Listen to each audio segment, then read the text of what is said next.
C'est un sujet qui parle de Tidjane Thiam. Ça y est, Tidjane Thiam renonce à ses principes. Parce qu'il entend briguer la présidentielle de 2025, Tidjane Thiam s'est mis au travail et est candidat à la présidence du PDCI le 16 décembre 2023. Désormais, à la recherche du temps perdu, il s'inscrit dans le rattrapage funéraire et ne trouve plus que les Africains aiment à perdre du temps dans les obsèques. Quand il n'est pas chez les Bédier, c'est chez les Wasséna Koné qu'il grille de longues heures, à proposer un visage affligé par les malheurs des autres, ou encore un geste d'étrange générosité à l'endroit de Denis Debra-Kano. Il peut éprouver de la peine kilométrique puisque pendant près de 3 décennies, la mort des autres n'a pas eu raison de sa volonté de rester dans des pays tranquilles comme la France ou l'Angleterre ou encore la Suisse, où ne sont pas présents les bruits de bottes. L'homme avait préféré les pays paisibles aux longs pleurs funéraires des nègres. L'homme, pour le pouvoir, renonce à ce premier principe, à ce qu'il croyait ou pensait que les Africains aimaient trop à organiser des interminables funérailles au lieu de travailler pour se bâtir un avenir reluisant.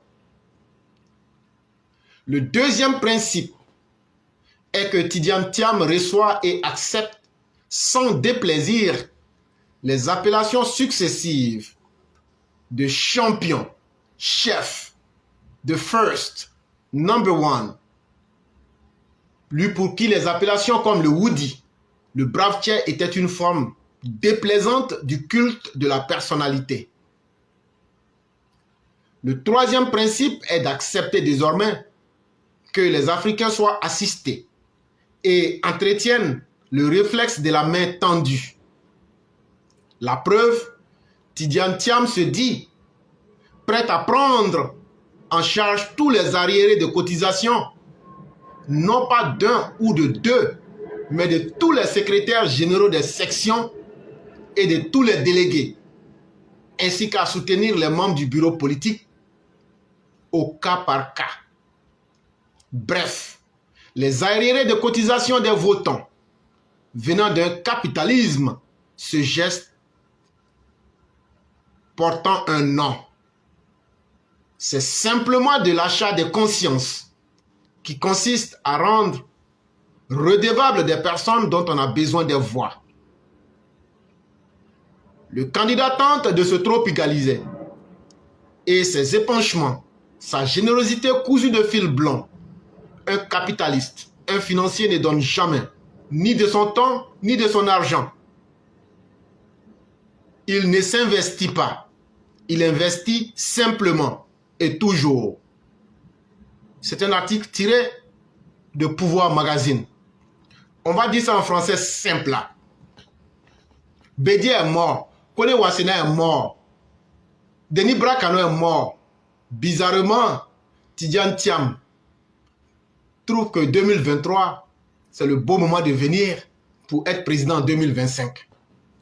Quand il arrive, qu'est-ce qu'il faut d'abord faire? Lui qui avait vu que la négriade, c'est un mot que Leclerc a fabriqué, c'est pour parler des Noirs, on est trop dans les protocoles qui font perdre du temps et de l'argent, les funérailles et autres. Pendant plus de 30 ans, lui, l'homme blond, peau noire, masque blanc, aujourd'hui, trouve que ces principes de vie, il faut chier là-dessus pour s'adapter à notre climat tropical, pour devenir comme nous autres. Et bizarrement, il est en Côte d'Ivoire actuellement là. Tout son temps, il est chez les Bédier pour montrer que la mort des Bédier là, non, ça lui a fait trop mal. Il peut même se suicider pour ça. On est obligé même de lui demander pardon de ne pas se suicider.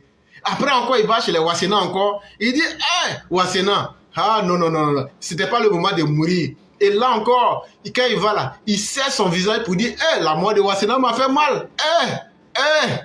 Les gens lui disent vraiment, frère, on sait que ça t'a fait mal, mais il faut laisser, c'est Dieu. Dieu donne, Dieu a repris. Il faut laisser ça comme ça, et c'est bon. Après encore, il trouve que c'est pas suffisant. Il va encore chez les bras canons. On lui dit, mais lui, il est mort il y a longtemps. C'est maintenant que tu te souviens. Il dit, ah, vous savez, oh, mais c'est comme ça. Les gens disent, bon, on a compris. Déjà, la mort des gens te fait mal, oh.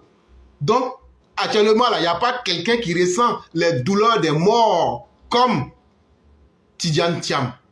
Si on veut mesurer là, c'est plus long. La peine qu'il a là, elle est plus longue même que toute la Côte d'Ivoire. Mais c'est comme ça la vie. Oh.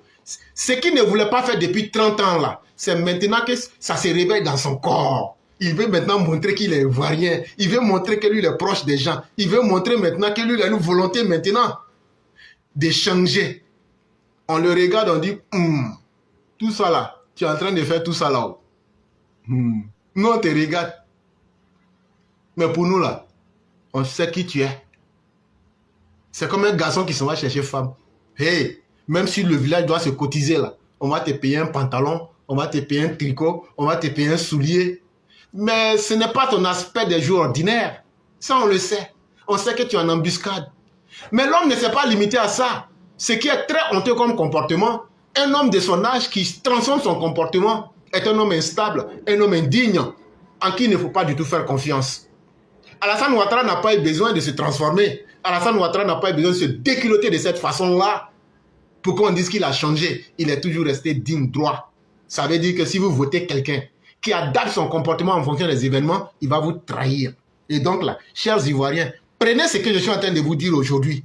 Ce monsieur-là, quand il va venir, dans le plus improbable des cas, s'il est élu président, il va trahir la Côte d'Ivoire. Celui-là, Thiam, là, il va trahir la Côte d'Ivoire. Parce que quelqu'un qui cherche à plaire, un dirigeant, un homme qui a de la compétence ne cherche jamais à plaire. Or, il cherche à plaire. Quand quelqu'un cherche à plaire, la personne est capable de tout. Mais quand la personne obtient ce qu'elle veut, elle est capable de se retourner contre vous. Ça, c'est le premier signe qu'il faut retenir. Mais il ne s'est pas limité à ça. Lui qui était quelqu'un qui avait des grands principes, c'est lui qui sortait ici pour dire pourquoi on appelle Laurent Gbagbo le Woody, pourquoi on appelle Bédié ici le saint de Daokro, pourquoi on dit qu'Alassane Ouattara c'est le brave Tchè. Une fois qu'on dit ça là, non, lui là, ses poils là se dressent comme ça, on dirait un lion furieux fou dans la nature. Dieu, on dit quand il n'est pas encore mort là, il y a tous les crédits sur toi. Lui-même aujourd'hui pour être président là, c'est lui-même qui paye les gens dans les journaux et puis on l'appelle maintenant The Chief. Ça veut dire le chef quoi en anglais. The champion, ça c'est en anglais, on l'appelle le champion. Ou bien encore the first, ça veut dire le premier, ça veut dire le dangoron quoi, le gangamba. Ou bien encore the number one.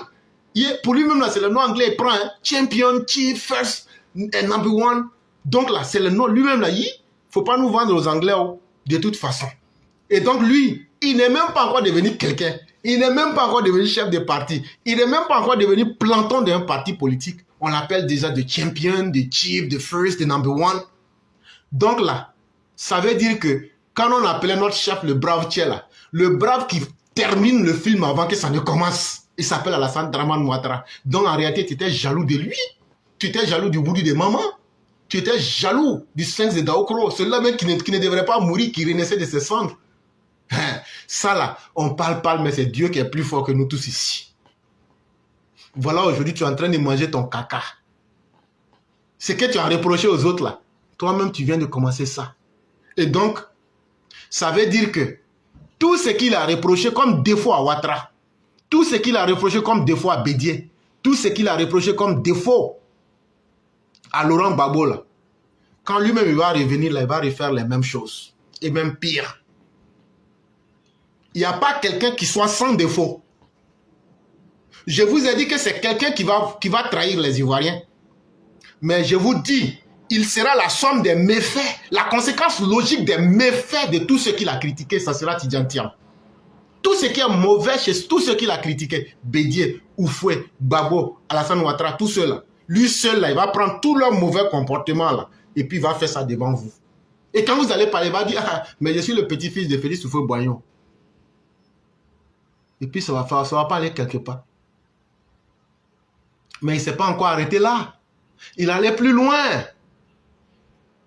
Il a montré que lui, il est un corrompu. Il a montré que lui, on ne l'a pas chancé à la banque du Crédit Suisse pour rien. Un individu qui est très enclin au-dessous de table, à l'achat des consciences. Ça veut dire la corruption active. Pour une question de visibilité personnelle, Thiam aujourd'hui vient et il nous dit, bon, comme je sais que vous êtes pauvres là, vous les gens du PDCI là, et puis bon, moi j'ai beaucoup d'argent, voilà ce qu'on va faire. Tous vos arriérés de cotisation là, les secrétaires généraux de section là, et puis les délégués du PDCI là, de toute la Côte d'Ivoire là, je vais payer ça pour vous. Et puis aussi les membres du bureau politique là, je vais vous appeler, puis on va traiter au cas par cas. Ah, moi, ça fait 20 ans, je ne me suis pas marié. Bon, je vais régler ça. Bon, moi, mon cousin là, insuffisance rénale. Hein. Ah non, ça c'est facile, on peut régler ça. Je vais lui faire une dialyse. Et bon, j'ai un cousin qui s'appelle Mété Tefet. Lui-même, bon, il n'a pas de dents. Ah non, non, ça, on va lui faire une prothèse aux États-Unis. Bon, il y a un autre là, lui, je ne vais pas dire son nom, hein, mais lui, il ne fonctionne pas. C'est ça, lui, son problème. On a accusé même les sorciers du village, mais vrai, là. Et ça ne va pas. Qu'est-ce qu'on peut faire pour lui? Non, on va l'apporter. Je vais vous donner de l'argent. On ira au Niger et ils ont cancan là-bas. On va le soigner. Et donc, on va traiter les cas du bureau, des membres du bureau politique au cas par cas. Ça veut dire quoi? Chacun va recevoir son enveloppe. Et même les arriérés de cotisation des votants, moi, étudiant, je vais payer ça. Ça, c'est le comportement d'un capitaliste. Ça, c'est le comportement de quelqu'un qui fait de l'achat des consciences. Ah, je vais vous rendre service, mais sachez qu'en retour, là, quand le moment de vote va arriver, là, vous êtes obligé de me voter. Ça s'appelle simplement de la malhonnêteté. Ça s'appelle de la fourberie. Ça s'appelle de la goujaterie. Ça s'appelle de la flargornerie. Ça s'appelle du banditisme moral. Ça s'appelle simplement la corruption. Et c'est honteux. Et ça rend toi-même, tiens, vil. Et ce n'est pas bon. Ça veut donc dire que tu n'es pas un homme de principe. Tout ce que je viens de dire là, quand on met ensemble, ceux qui veulent te supporter vont te supporter. Mais tu n'es pas un homme de principe. Or, un leader doit d'abord être un homme de principe. Aïe. Nous, on connaît le vieux. Le vieux dit, chers militants, si vous n'êtes pas d'accord, eh bien, moi je me retire et puis vous prenez votre parti et vous en faites ce que vous voulez. Mais si c'est moi votre chef, moi Alassane Ouattara, vous serez obligé de me suivre. Hi, quand le vieux a dit ça, là, ça nous a fait mal. Eh, vieux, ça là c'était l'occasion pour nous venger. Vieux dit, si c'est moi Alassane Ouattara, votre président, je ne veux pas que vous fassiez de mal à quelqu'un. 2011, avril 2011. Eh vieux, on avait nos kalash. Eh.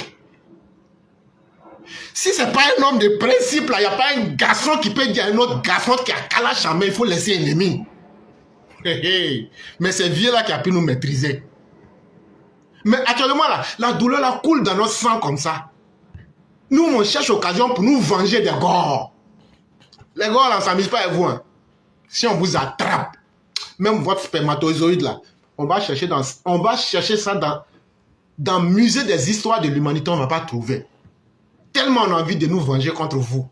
Mais dans notre tas de vengement là, le vieux là, quand il parle là, je ne sais pas si c'est Nancy qui nous a donné, ou Messi il a donné notre nom à fétiche. Ça là, il faut qu'on demande au vieux là. Mais quand le vieux là parle là, même si tu as Charles Combat là, il va te décourager. Et puis il te dit laisse. Vieux, tu nous as eu oh. Alassane Ouattara, tu nous as eu oh. Mais c'est pas grave. Mais qu'est-ce qui fait que tu nous as eu? C'est pas magie, c'est pas Nassidji, c'est pas... Il n'y a pas de nom de fétiche. Nous là, nos cheveux sont en Côte d'Ivoire. C'est parce qu'il a montré qu'il est un homme de caractère. Je prends un exemple simple. Ah non, les femmes là, elles aiment les bandits, elles aiment les faux types, alors que moi j'ai l'argent. Mais le bandit là, c'est un homme de caractère. Mais toi, tu as été un homme vil, un homme qui s'est comporté comme un batracien. Tu es dans l'eau, tu es sur terre pour obtenir... Mais la femme même, elle peut pas avoir de respect pour toi. Mais le bandit, là, elle sait qu'elle sera protégée avec lui. Ce que je veux dire, peut-être que ce n'est pas le meilleur exemple, mais je vais prouver simplement que en face d'une personne qui a un caractère, même quand c'est ton ennemi, tu l'aimes. Parce que tu respectes. Tu respectes la force qui est en la personne. C'est pourquoi il ne faut jamais aimer les gens faibles. Là. Si tu es faible, on va te marcher dessus comme un ver de terre. Et toi, Thiam, Tidjane Thiam, avec ce comportement de laxisme, avec ce comportement débridé, c'est toi qui penses que tu vas diriger des Ivoiriens. Tu t'es trompé. Mais bienvenue dans le marigot. J'ai dit, ton nom là, on va te dire sans grand caractère. J'ai dit, on va te dépêcher en petits morceaux pour montrer qui tu es aux Ivoiriens.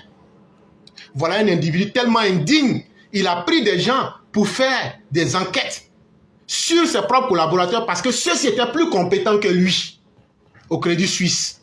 C'est dans ça qu'ils l'ont attrapé. Et puis il a volé l'argent des gens. Ils ont fait des placements. L'argent des gens est parti en fumée. Il y a plein de sur lui aux États-Unis ici. C'est ça là qui va être président. Un bandit international. Et donc là, quand tu viens dans la politique là, on va te dire ton nom. On va tout étudier. Puis on va commencer à te démonter petit à petit devant les Ivoiriens. Et au fur et à mesure, on va dire ton vrai nom. Donc bienvenue sous les tropiques. Rendre légal certaines choses ne confère pas la légitimité. C'est le titre de cet article qui nous est proposé par notre père Koulibaly Khalil, cadre du RHDP au Canada. Petit 1. Le découplage des textes en vue pour le neveu. Vous vous souvenez du texte que j'ai lu sur Tidjane Thiam. Si vous avez ça en tête, faites maintenant le lien avec ce texte que je suis en train de lire. Vous allez comprendre d'autres choses encore.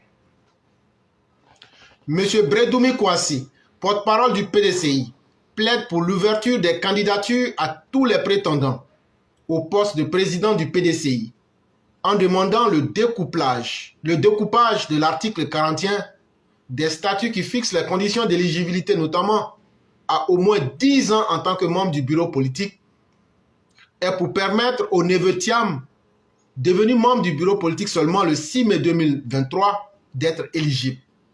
Donc, il y a une première forfaiture qui commence déjà au PDCI. Il y a un article, l'article 41 de leur statut du PDCI qui dit pour qu'on puisse te lire comme membre, président du PDCI, il faut que tu aies fait au moins 10 ans dans le bureau politique. Il faut en avoir été membre. Actuellement, là, au PDCI, M. Bredoumi, il est en train de se battre pour son neveu Thiam. Et donc, ils disent comme ça, là, ah, Thiam même, il est devenu membre du bureau politique depuis quand? Ah, c'est le 6 mai 2023. On n'a qu'à compter ensemble. Hein. 6 mai, 6 juin, 6 juillet, 6 août, septembre, octobre. Nous sommes en octobre, ça fait seulement 5 mois. Ok. Et donc, qu'est-ce qu'ils ont proposé? Ils disent qu'il faut qu'on change les textes pour que tout le monde puisse se présenter comme président. Et c'est là que vous allez comprendre ce qu'on vous disait. Quand l'argent fait transformer les gens. Quand la corruption transforme les gens. Ce n'est pas pour rien qu'il a été généreux envers les membres du bureau politique. C'est pour les corrompre. Cette disposition, si elle reste en l'état, contrarie à n'en point douter les ambitions du neveu qu'il souhaite voir compétir. C'est pourquoi le porte-parole invoque par des chants de quête cette candidature du neveu qui plus ne cesse de caresser cette mamelle depuis un moment dans le but de récupérer le fauteuil de l'oncle que le fils a abandonné brutalement pour cause de décès. Et donc, vous comprenez de quoi il est question. Derrière le lien de cette tentative d'entorse au texte se cachent des coupables. Et le porte-parole n'est que l'horizon visible qui traduit cette entente par un mécanisme de transmission du pouvoir à la lignée privilégiée à qui l'on donne tous les droits de traverser les barrières. Et donc, le PDCI va devenir donc comme un parti qui fait de la succession. Et donc, c'est la lignée royale. Et donc, c'est le sang qui compte. Et non les compétences. Et non les compétences des individus. Ça sera donc une transmission villageoise du pouvoir. Quand le roi meurt, c'est son fils qui va prendre le pouvoir ou même les membres de sa famille. Alors que nous sommes dans un monde qui se veut ouvert. Un monde qui se veut dynamique. Et Thiam lui-même, qui aura été quelqu'un qui a connu le monde. Non, pardon, qui a été dans le monde parce qu'il n'a pas connu le monde. Sinon, il ne se comporterait pas ainsi. Et il n'aurait pas été vomi tel que ça a été. Mais passons au petit 2. Le curseur hypocrite de comparaison. Cette transmission, si elle a eu lieu, n'aura rien de naturel, ni d'évident. Elle avait besoin d'être constamment légitimée par un autre préjugé comparatif de son cheminement d'apprentissage à celui du président de la République, Alassane Ouattara.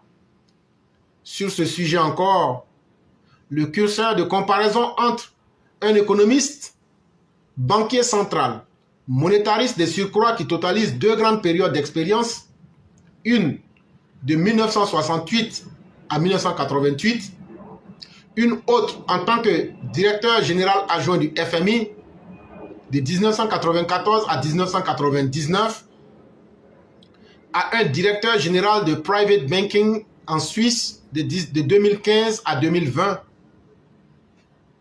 n'est pas qu'un absurde qu'on rend apparent. C'est un vrai découplage des trajectoires d'apprentissage de ces 2 personnalités. Mais ceci n'est pas notre objet du moment.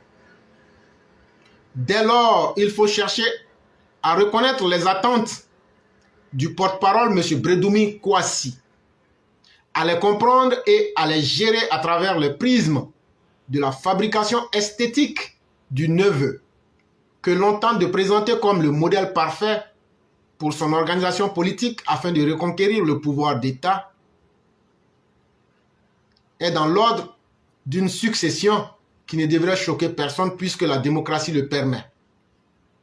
Tout comme au PPACI, où le fils a des réelles intentions politiques de succéder au père.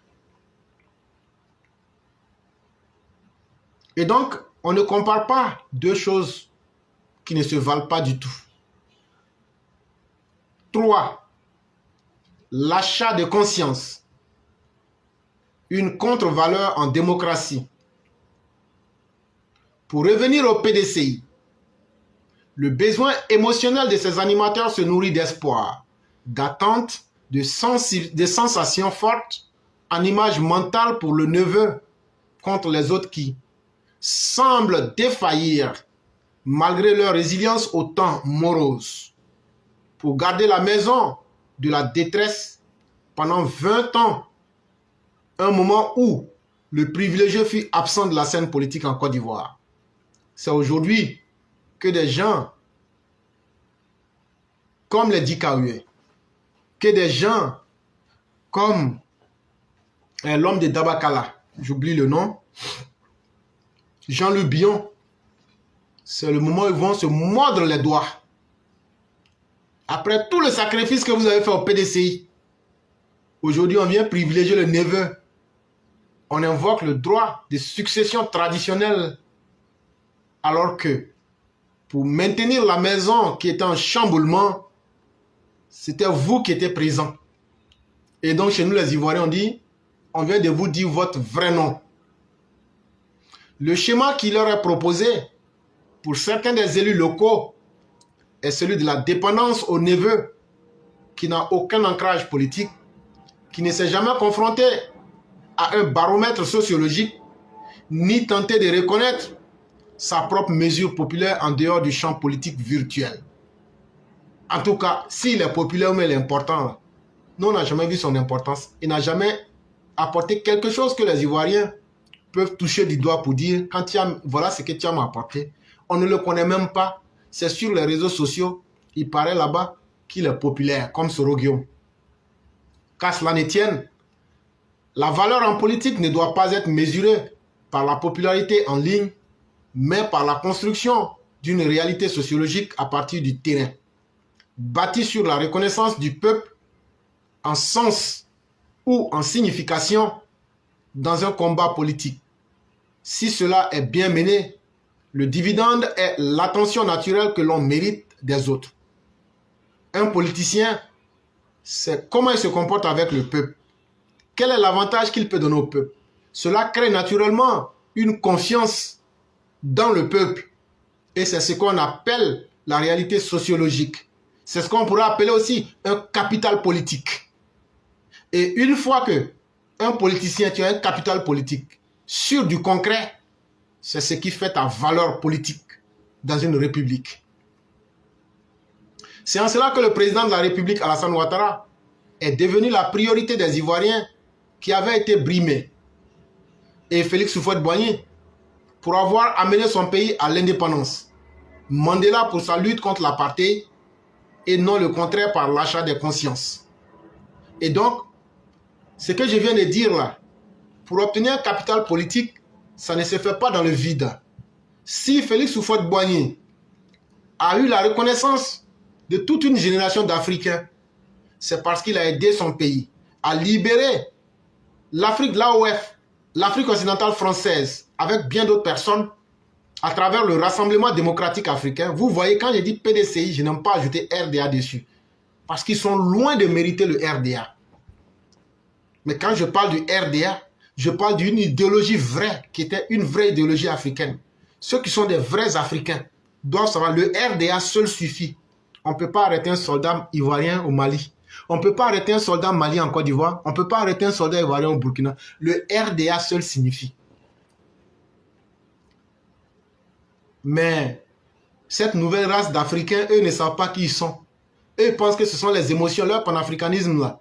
Les vrais panafricanismes, c'est eux qui nous ont libérés de l'esclavage qu'on appelle les travaux forcés. Et c'est eux qui nous ont conduits à nos indépendances que vous critiquez aujourd'hui, sans rien proposer.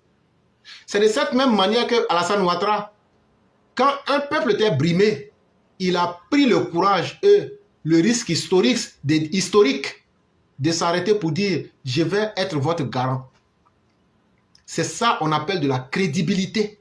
C'est ce respect-là qu'on a pour Alassane Ouattara. Hey, on va déterrer maman d'un garçon. Il dit, mais laissez, ça fait rien. C'est ça qui fait quand le vieux là nous parle, on ne peut pas. Parce que c'est que le vieux l'a accepté là. Mais les moyens, même les 1/10 des moyens qu'Alassane Ouattara a là, j'ai dit les 1/10, non, les 1 centième, les 1 millième même. Prenons les 1 millième des moyens qu'Alassane Ouattara a. Si moi j'ai ça, même si, je n'ai pas dit de déterrer ma maman, hein, même si on s'en va pour enlever la pierre tombale là, je vais faire guerre civile. Chacun sait ce qu'il est. Chacun sait de quoi il est capable. Si ce qui a été fait au président Ouattara là, si c'est moi là, c'est une raison suffisante pour faire guerre civile. Mais le président a dit, lui, il encaisse. Et non seulement il a encaissé, mais il nous a demandé de le suivre. Mais on ne peut pas demander à quelqu'un de le suivre si toi-même tu n'es pas quelqu'un qui peut convaincre la personne. Et donc il faut être un homme de caractère. Il faut être un homme qui puisse inspirer une certaine confiance. Et c'est ça, un homme d'État. Et non l'achat des consciences à travers les billets des banques. C'est la chose la plus inutile. Et Tidiane Thiam pense que lui, il va arriver à berner les gens avec l'argent. Hey, si l'argent pouvait sauver quelqu'un là, l'argent allait sauver Laurent Gbagbo. Si l'argent pouvait sauver quelqu'un là, l'argent allait sauver Henri Konan Bédié. Mais regardez, lui il est né dans l'argent, il est mort dans l'argent. Mais il n'avait même pas de militant de conviction. Mais moi qui vous parle, comme des millions de personnes qui ont voté le docteur Ouattara là, nous on lui dit ici chaque jour, on s'en fout de son argent. Son argent qu'il a cherché là, c'est pour lui et puis sa famille. Nous on dit, ce pourquoi on l'a connu et puis on a eu confiance en lui là, on n'a qu'à aller jusqu'au bout. C'est-à-dire le combat pour la dignité du peuple, le combat pour l'égalité et le combat pour le progrès et le développement. Alassane Ouattara n'a qu'à arrêter de faire développement. J'ai dit, on va le pédaler propre. Alassane Ouattara n'a qu'à devenir quelqu'un qui parle n'importe comment. on va le recadrer. Mais le chef de l'État, il est resté sur ses vertus. Il ne s'en est pas éloigné. Et c'est ça qui fait sa force. Et c'est ça aussi qui fait qu'il nous respecte et nous le respectons. Et donc, quand on veut bâtir sa réputation sur un usage éphémère du matériel, on s'éloigne de la vertu. En français simple, quand tu penses que tu as quelque chose et avec ça tu vas me corrompre, il faut savoir que c'est pour un temps. L'argent que tu me donnes, quand je vais finir de dépenser là, il faut t'apprêter. Si tu n'as pas encore là, je vais venir encore. Et puis moi, je vais aller me vendre au plus offrant. Donc, c'est que Thiam veut commencer là. Il y a beaucoup qui ont fait ça avant lui, mais ce n'est pas allé loin.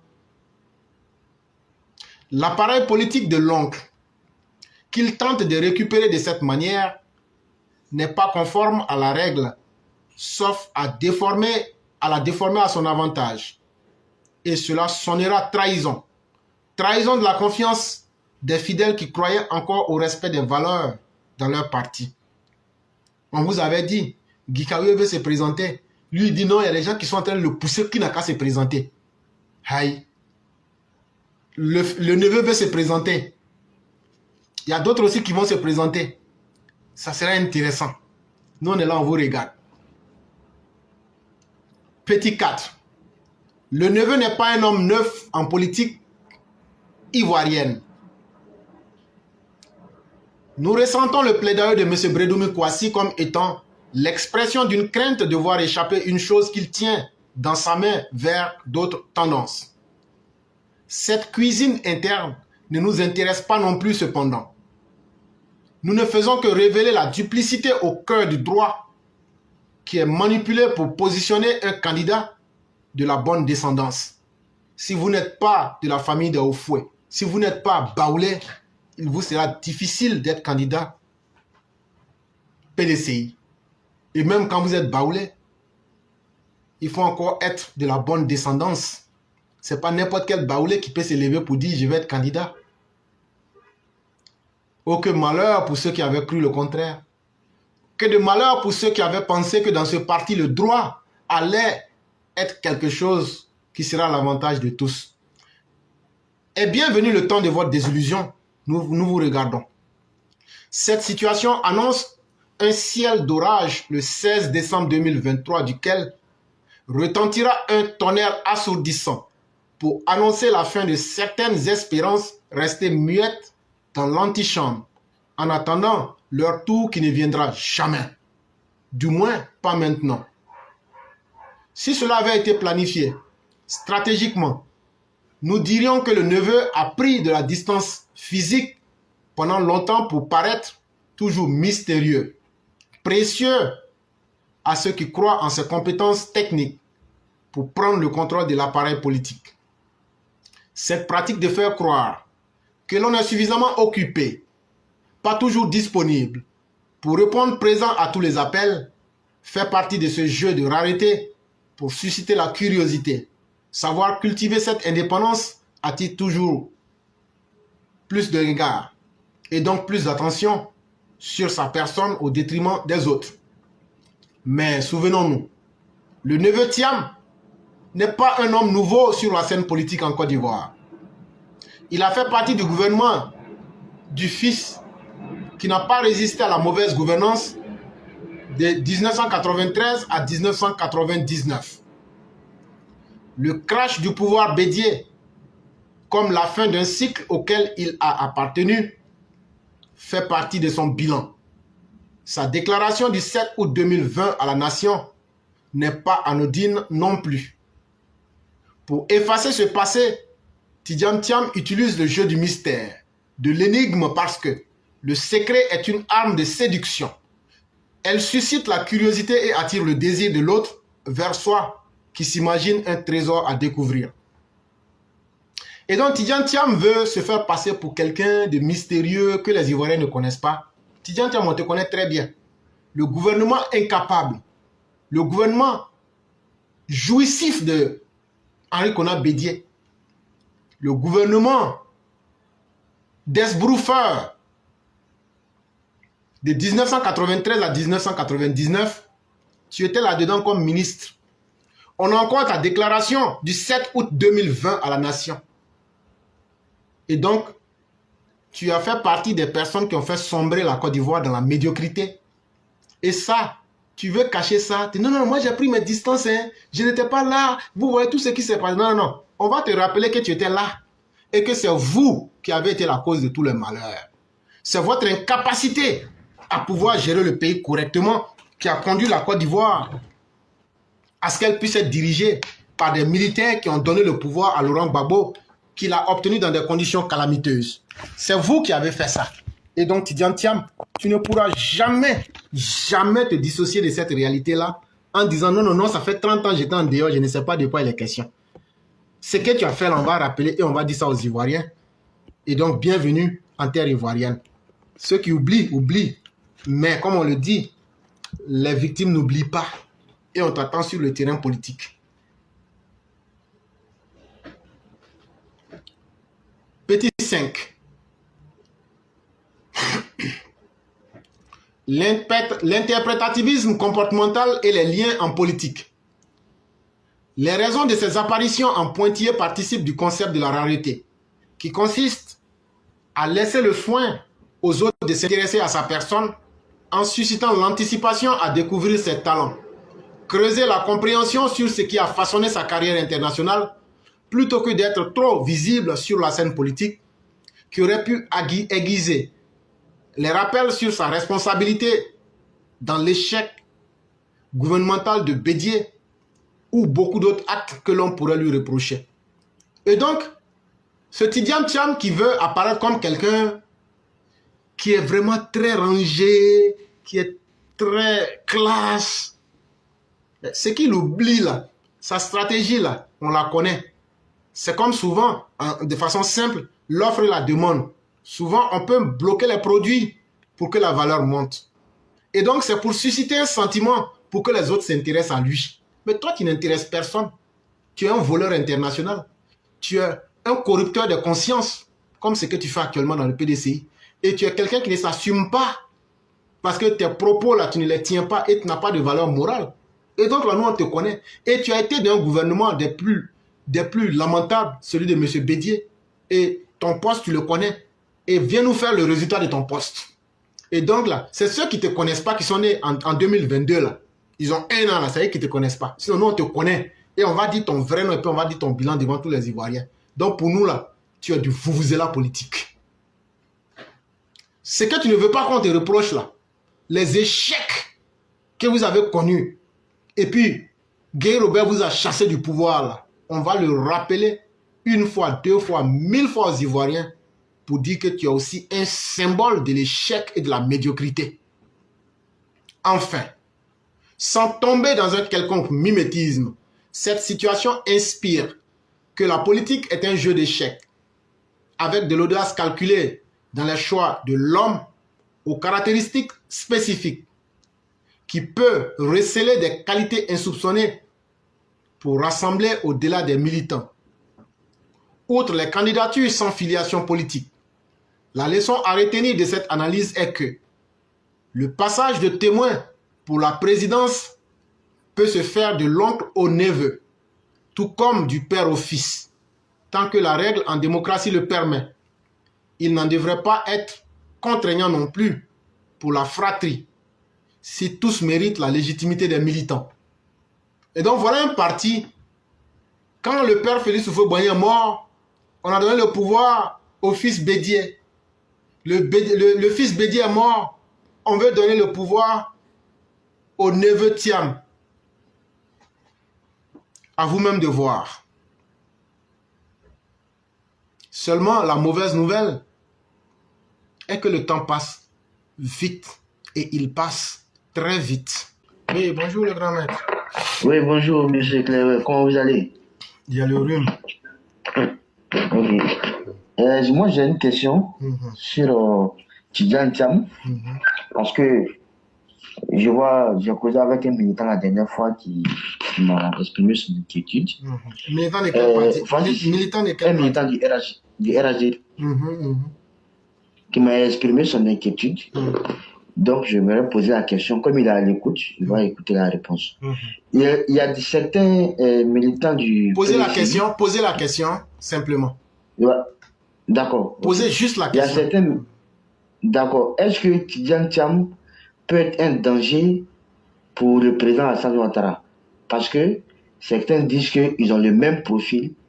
Il connaît Macron, il connaît certains officiels français et il peut poser des problèmes au président Alassane Ouattara. Qu'est-ce que vous en pensez? Ok. Est-ce que Tidjane Thiam peut être un problème pour le président Ouattara? Il faut bien écouter ma réponse. Hein. Oui. Je dirais oui et non. Mais le oui et non là, ça va te donner une réponse qui est non. Est-ce que tu me comprends bien? Oui. Il peut être un problème pour le président Ouattara puisqu'il a déjà été en 2020. En 2020 là, c'est lui et puis Soro Guillaume et puis effectivement Emmanuel Macron qui ont voulu faire un coup d'État en Côte d'Ivoire pour enlever le président Ouattara. À travers Benalla, quand Soro Guillaume disait Alassane Ouattara, Yves Le Drian, moi j'ai Macron et autres là. Effectivement, c'était pas faux. Parce que en fond de toile, c'est Tidjane Thiam là qui était là. Et c'est lui qu'ils allaient utiliser comme le président de leur transition. Et puis faire des élections bâclées pour passer à autre chose. Mais leur objectif qui allait faire mal au président Ouattara, c'était d'enlever le président Ouattara au pouvoir. Et tout le monde se souvient de 2020, n'est-ce pas? Oui. Et donc là, quand un serpent te mord, est-ce que tu peux dire que la douleur là, ça t'a pas fait mal? En tout cas, tu ne peux pas dire ça. Mais quand ça t'a pas tué là, tu ressors plus fort parce que tu développes les anticorps. Donc là, la menace que Thiam pouvait être pour le président Ouattara là, il a déjà prouvé le pire qu'il peut faire. Et donc là, le président Ouattara est sorti plus fort que jamais. Et donc là, il a essayé d'être une menace, mais il a été vaincu. Maintenant, à faire les comparaisons de profil, Monsieur Ouattara, il faut aller, tu regardes, en 90, là, quand M. Ouattara est venu en Côte d'Ivoire, on va aller comparaison en comparaison. En 90, quand M. Ouattara est venu, en 90 jours, il a restructuré l'économie de la Côte d'Ivoire. Quand il est venu, il n'était pas Premier ministre, hein? Il était le président du comité interministériel. On lui a dit, voilà le travail qu'on veut que vous fassiez. Mais quand ils ont fini le travail, là, si je ne me trompe, non seulement il a relevé l'économie de la Côte d'Ivoire en 90 jours, mais il y a eu un excédent de 90 milliards de francs CFA. C'est là le vieux au faux dit, voilà l'homme que je cherchais là. Ce que tu cherches la nuit, quand tu trouves ça en pleine journée là, tu ne te fatigues pas. Hé, fils, passe ici, il faut passer ici. Tu es Premier ministre, on n'a qu'à continuer. Voilà comment on a connu Ouattara. Ça, en tant que ministre, est-ce que tu as retenu ça? Oui. Ok. Thiam a été ministre aussi, non? Oui. Quel est son bilan dans le gouvernement de Bédié? On ne s'en souvient pas. Tellement il n'y a même pas de bilan. Voilà, tellement c'est lamentable. Ni lui, ni les Ivoiriens ne veulent s'en souvenir. Donc, comme on veut comparer, on ne compare pas deux choses qui se valent.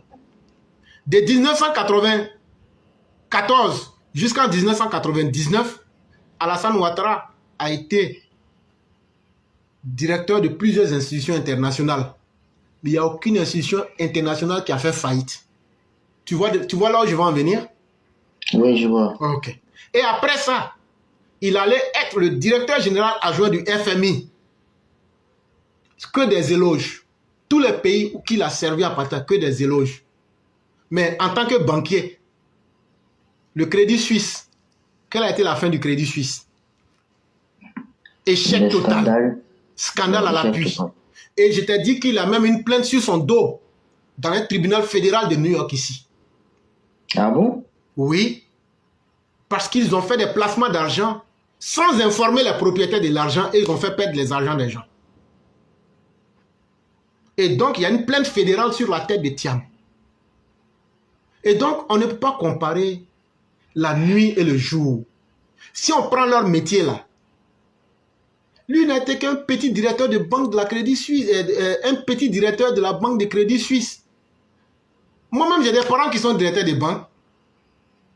Mais est-ce que par exemple, tu es directeur de banque, on peut te comparer au directeur adjoint du FMI? Jamais. Voilà, donc il y a des choses qu'on ne compare pas. C'est ce que je voulais dire simplement. D'accord, merci beaucoup pour votre réponse. Je suis à l'écoute. Aussi à Tidjane Thiam. Mais en fait, moi, je suis content. Je suis content de sa venue. Parce que ça va nous aider, ça va aider le grand parti du grand président à faire du 70% aux élections. Pourquoi je le dis? Parce que simplement, grâce à cela, il va se présenter, le PDCI va aller en lambeaux. Parce que je vois mal le fils spirituel du président Henri Konan Bédié, Kakou Djikawe. Je vois mal Bion laisser la place à ce dernier-là.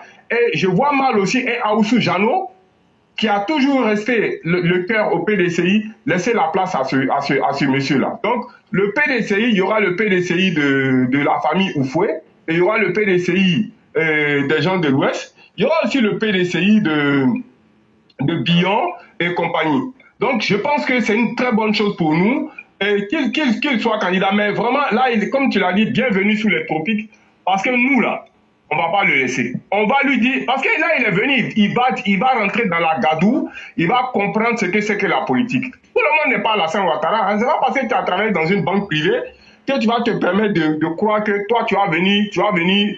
Alors, le président Alassane Ouattara, là, il a fait ses preuves à l'international. Ce n'est même pas, il est incomparable en Afrique, là. Il n'y a pas quelqu'un comme lui. Il n'y a pas quelqu'un. Donc, vous voyez. Donc, lui, s'il croit que c'est ces banques privées qu'il a gérées, si c'est ça qui compte pour dire, lui, il va venir. Alassane Ouattara, lui, on l'appelle le destin singulier. Le destin singulier. Si tu ne connais pas, là, il faut demander au EPV. Maintenant, pour finir avec le Rougeau.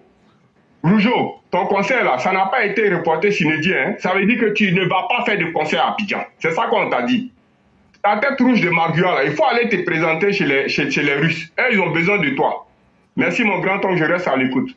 Vraiment, merci beaucoup d'avoir été efficace et perspicace. Et je crois que le message est bien passé. Si Thiam ne connaît pas la classe éclaireur pro-vérité, nous on est prêts, on l'attend au tournant. On attend après le 16, quand ils auront fini leur congrès. On va voir ce qui va se passer. Vraiment, merci d'avoir encore rappelé cela à ce dernier-là. Et restons déterminés et continuons la lutte. Vraiment, merci beaucoup.